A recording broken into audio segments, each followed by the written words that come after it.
Neuroscientists once scanned people's brains while they pictured their future self decades from now, and the brain lit up almost exactly like it does for a stranger, not the person who'll spend everything you save today. That one glitch might explain why so many retirement accounts stay half empty. Psychologists call this future self continuity, how connected you feel right now to the person you'll be in 30 or 40 years. Some people feel like that person is basically them. Other people feel like that person is a rumor. Researchers at UCLA put people in an MRI and had them think about themselves today, then about a stranger, then about themselves 30 years from now.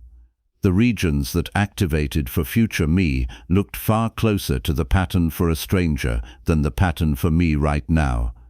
In a follow-up experiment, people were shown either a current photo of themselves or a digitally age-progressed version of their own face, then asked to allocate a hypothetical windfall across spending and retirement. The group who saw their older face put nearly double into the retirement column.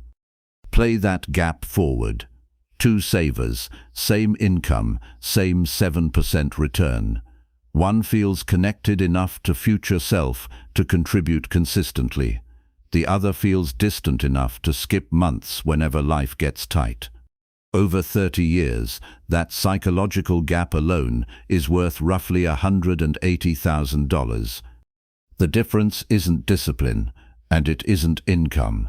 It's how real that future person feels in the room when the decision gets made. The fix isn't willpower, it's narrowing the psychological distance. 3 things researchers have found actually move the needle. Write your future self a short letter. Look at an aged version of your own face and give your savings goal a real name instead of a generic account number. That last one alone has been tested.